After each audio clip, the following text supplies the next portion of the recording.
Olha, esse debate entrou pela madrugada, mas a medida provisória não chegou a ser votada. Então eu vou lá para o Salão Verde conversar com a Mariana. Bom dia, Mariana. Reforma política agora só semana que vem. Agora, essa medida provisória pode ser votada, retomada a discussão dela agora de manhã, tem sessão, né?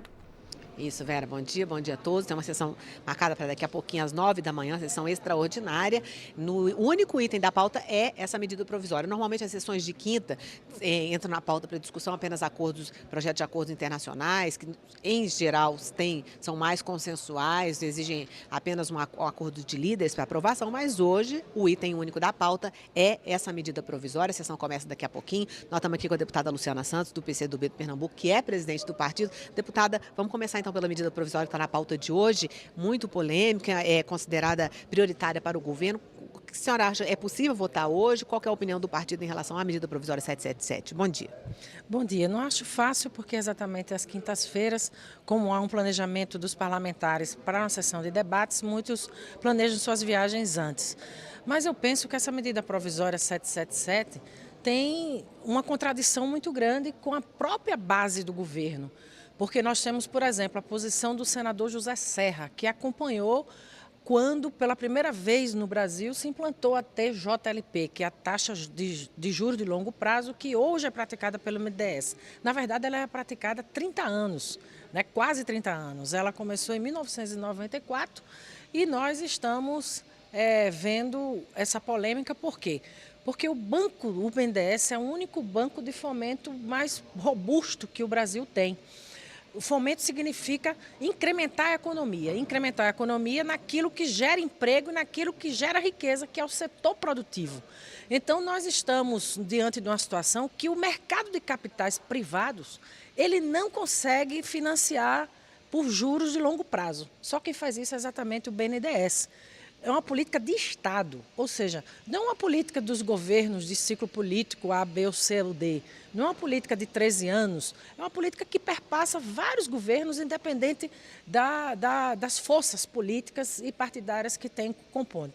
Para você ter uma ideia, Mariana, o próprio presidente do BNDES diz que não há pressa para poder modificar essa taxa de juros, porque a mudança que o governo quer fazer é a chamada uma TLP, que é indexada à inflação, não é? E que é volátil e que, portanto, não cria segurança para empreendimentos de longo prazo, porque as pessoas se planejam, porque é preciso ver como tem uma taxa de retorno daquele tipo de aposta, daquele tipo de financiamento. Então, nós estamos diante de uma destruição de uma política de Estado muito importante no momento em que o Brasil vive há 4 anos de recessão, com 14 milhões de desempregados na contramão de vários países do mundo que têm taxas de juros de longo prazo. Para você ter uma ideia, o berço do capitalismo, que é os Estados Unidos, o símbolo, berço não, mas o símbolo do capitalismo, ele faz créditos direcionados, que é exatamente nessa direção de longo prazo, 20% do PIB. Então, significa que a Alemanha, a China, o Japão, quer dizer, independente do debate ideológico, nós estamos discutindo algo que é do interesse das nações, que é do interesse nacional, porque, afinal, você precisa retomar o crescimento da economia, você precisa enfrentar o desemprego, e só tem um jeito, é você apostar e financiar o setor produtivo, aquele que gera renda. Para você ter uma ideia, a Fiesp é contra a medida, né? Você olha, a indústria de máquinas e equipamentos é contra a medida, a indústria química é contra a medida, a indústria de infraestrutura de base da economia brasileira é contra a medida, ou seja, você vê que o setor produtivo é contra a medida. Só quem ganha com isso é o setor financeiro, aquele que é meramente especulativo, que quer um retorno de curto prazo. Tanto que o mercado de capitais brasileiros, ele não viabiliza as taxas de juros de longo prazo. Então você mata por inanição a possibilidade da retomada do crescimento.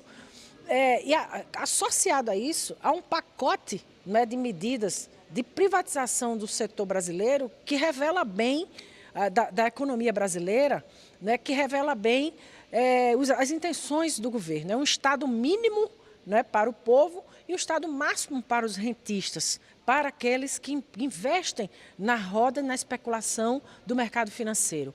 Então, é contra isso que nós estamos lutando, porque esses últimos dias, por exemplo, o governo anunciou a privatização da Eletrobras, que é uma empresa constituída na década de 50, no segundo governo de Getúlio Vargas, assim como o BNDES também é da década de 50, nós estamos vendo ameaçado a privatização do pré-sal, dos portos, até da Casa da Moeda, que é uma questão de segurança nacional. Então você vê um desmonte do Estado brasileiro e uma desnacionalização muito acelerada. Basta dizer que no que diz respeito a essa questão da TJLP, se você tira essa taxa e aplica a TLP, que é a que o governo quer, que tem outro tipo de referência de taxas, porque hoje a TJLP é 7%. Se você botar a TLP, ela se iguala praticamente à taxa Selic, que é muito alta. É a taxa mais alta do mundo, é a nossa taxa de juros. Então, nós vamos simplesmente levar o setor produtivo brasileiro a ir buscar fundos externos, a ir buscar financiamento de fundos fora do Brasil, o que significa você fazer com que o passivo das empresas ela se dolarize. Você vai desnacionalizar a economia brasileira, portanto, um retrocesso de décadas no nosso país, que é inaceitável. Bom, deputada, a gente pode conversar muito sobre isso, mas ainda tem reforma política para a semana que vem. Queria, na medida do possível, rapidamente, que a senhora desse um panorama, qual que é a previsão de votação. O fundo parece que, tirando o valor, ficou mais apaziguado, fundo eleitoral, e o sistema eleitoral, como é que deve ser a votação semana que vem? Então, esse também é outro impasse, né? A gente, historicamente, essa casa só tem conseguido fazer reformas políticas mitigadas, ou seja, parceladas. A gente nunca consegue fazer uma reforma política completa, que significa mudar o sistema eleitoral, mudar o financiamento, né? E garantir alguns mecanismos para melhorar a democracia brasileira. O que nós estamos vendo e o que está em curso é uma reforma política que, no nosso ponto de vista, ela não enfrenta os principais problemas da representação política do nosso país. É em contexto que nós vivemos uma crise de representatividade. O parlamento brasileiro, infelizmente, ele não reflete a diversidade da sociedade brasileira. Começando pelas mulheres. Nós só somos 10% do parlamento brasileiro, no entanto, somos 50% da população e somos 40% da população economicamente ativa. Mas nós só temos 10% no parlamento. Se a gente olhar a representação de trabalhadores, então ainda é mais desigual, porque nós temos no Brasil 2/3 do nosso parlamento praticamente não é composto por trabalhadores. Quando você considera os profissionais autônomos, aí você chega um pouco mais de 1/3 da representação de trabalhadores. Então é preciso a gente enfrentar essa questão do debate da reforma política para garantir uma melhor representatividade aqui na casa, e para nós seria o voto em lista, que nós infelizmente não está nem na pauta, e que para nós seria um financiamento que impedisse a contaminação da influência do financiamento empresarial, porque ela contamina a posição do próprio parlamentar, porque ele, ao invés de dar satisfação ao eleitor, ele dá satisfação a quem financia ele. Então a gente acha importante ter o financiamento público, claro, com campanhas mais baratas, com transparência, com controle social rigoroso. Então, por isso que todos nós, praticamente, votamos por unanimidade retirar o percentual da receita corrente líquida do fundo, mas que é preciso preservar para poder, além de não contaminar a autonomia e a independência do parlamentar, ser responsável por uma das matrizes da corrupção no nosso país. Não quer dizer que todo financiamento seja contaminado pela corrupção, mas ele cria um ambiente propício para que isso aconteça. Ok, deputada Luciana Santos, obrigada pela entrevista. Chegou aqui o deputado Hugo Leal, do PSB do Rio de Janeiro, vai também conversar com a gente rapidamente. Deputado, primeira coisa, o plenário hoje tem medida provisória 777 na pauta, polêmica para uma quinta de manhã, eu só acho que é possível votar hoje? Bom dia. Bom dia. Conhecendo a casa como nós conhecemos, acho um pouco difícil. Porém, ainda mais sendo um tema polêmico como é a medida provisória 777. Mas a expectativa, pelo menos, foi manifestado isso no início da semana, por não ter tido a sessão na segunda. Então, na quinta-feira, a ideia é que nós possamos essa quinta ainda, votar o que sobrou, o que restou da medida provisória 777. Essa é a perspectiva, é a expectativa. Agora, o que vai acontecer, só o plenário vai dizer. E como é que o partido do senhor vai votar em relação a essa medida provisória? Na realidade, eu tenho um posicionamento contrário à medida provisória. Eu acho, na minha avaliação, eu acho que ela não contempla o que é a responsabilidade do BNDES. O BNDES é Banco Nacional de Desenvolvimento Econômico e Social. Então é melhor tirar o S. Tem uma lógica. Também não sou daqueles que favoráveis a manter esse subsídio da forma que está. Eu acho que há necessidade de ajuste desses contratos.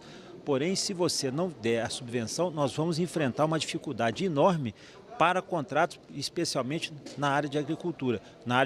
E outros que o próprio BNDES também contempla. Ok, deputado. E um outro assunto, reforma política, foi votado um pouco ontem, mas ficou o grosso para a semana que vem. Tiraram o valor do fundo de 0,5%, que era uma das grandes polêmicas, um fundo que chegaria a 3,5 bilhões de reais. Você acha que assim é possível aprovar o fundo eleitoral? E qual a sua opinião sobre o sistema político? Olha, esse é um tema que eu estou aqui no meu terceiro mandato e todo início de mandato, às vezes num momento como esse, é feita essa discussão e acaba não chegando a um conjunto de essência que faça mudança. Essa questão do fundo eleitoral é totalmente inoportuna. Eu acho que já foi demonstrado isso, já foi verificado. Nós já temos um fundo partidário, é a demonstração desse fundo, a avaliação dele e a perspectiva de criação de outros mecanismos. É isso que tem que funcionar, já está na lei. E uma outra questão, essa questão do distritão é um ajeitamento, é uma tentativa de você fazer a modificação sem mudar. Não acho que isso vai ter a percepção da população que é positivo. Eu defendo uma reforma política que passe efetivamente, podendo até ser o ano que vem, depois das eleições ou antes das eleições, que seja por um plebiscito, mesmo que seja sendo apenas para essa justificativa. Porque quando a gente volta para a população não sabe. Se nós aqui temos dificuldade de entender o conhecido distritão, voto distrital misto, proporcional, majoritário, algumas pessoas têm dificuldade, você imagina a população. Mas nós temos que fazer esse esclarecimento, as pessoas têm que entender dessa lógica. Quando essa decisão fica restrita ao ambiente parlamentar, acontece o que nós estamos vendo. De última hora, de afogadilho, ou seja, o que poderia dar certo, a gente com certeza não vai dar certo. Então eu não acredito nem nessa demonstração do semidistritão que for. Não acredito em nada. Nós temos que fazer esse enfrentamento. Vai ser mantido o sistema proporcional e vai ser o financiamento por pessoa física. É isso que vai acontecer e os partidos vão ter que se administrar dessa forma. Isso vai ser impossível. Vamos avaliar. Na eleição de municipal não foi. Claro que é uma eleição menor, mas nós temos que entender que tipo de eleição, que tipo de escolha a população tem que fazer. Menos recurso, eu acho que mais um pouco de ação, mais discurso, mais proximidade com o eleitor. É uma experiência, eu estou apostando nisso. Bom, deputada, a reforma política vai para o plenário, vai ser retomada no plenário na semana que vem. Hoje, na Comissão Mista de Orçamento, tem uma audiência pública que o senhor pediu, vai discutir a longo prazo a situação brasileira. O que o senhor espera dessa audiência hoje? Na realidade, esse sim é um tema que me interessa bastante, mesmo que nós estejamos falando em 2035. As pessoas falam assim, o deputado Hugo enlouqueceu porque nós não sabemos o que vai acontecer amanhã. Por exatamente isso. Por falta de planejamento do país é que nós chegamos a uma circunstância como essa. Por falta de perspectiva.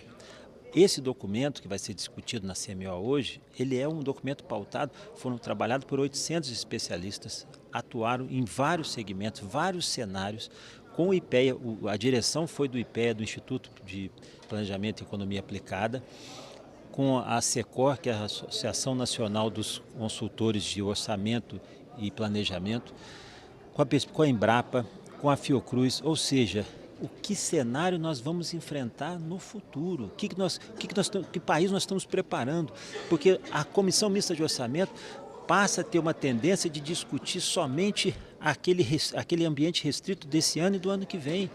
Nós temos que romper essa barreira, nós temos que começar a discutir o Brasil daqui a 10, daqui a 15, daqui a 20 anos, com fundamento, com elementos. Por isso que nós estamos sempre improvisando as nossas decisões, por isso que a reforma política está como está, é uma improvisação. Eu acho que quanto mais nós planejamos, mais perspectivas nós temos Podemos até mudar, podemos fazer até correção de rumo, mas como não tem uma referência principal, acaba acontecendo isso. E quero deixar claro aqui por que fazer na CMO, porque eu entendo que a Comissão Mista de Orçamento, a lei orçamentária é a lei mais importante desse Congresso Nacional. É a lei que deveria ter a dedicação de todos os parlamentares, entender, ela se resume a discutir meta fiscal e aplicação de emendas e exatamente do orçamento, só do orçamento desse ano e do orçamento do ano que vem. É muito pouco para um país com as dimensões do Brasil, com os problemas do Brasil, não ficar restrito a essa discussão. Por isso eu estou apostando, é um documento denso, importante, inclusive também, apesar de denso de conteúdo, fácil de leitura das pessoas compreenderem. Vamos deixar da improvisação e começar a fazer um planejamento que eu acho que o país ganha muito mais. Ok, deputado Hugo Leal, obrigada pela entrevista, boa audiência pública. Bom, você que está acompanhando o jornal pelo YouTube, vai continuar acompanhando com a gente. Agora, quem está acompanhando pela TV Câmara, vai acompanhar a partir de agora a sessão solene, direto do plenário Ulisses Guimarães, hoje em homenagem aos 50 anos da Universidade de Caxias do Sul. Ok, agora nós vamos voltar para o estúdio com a Vera.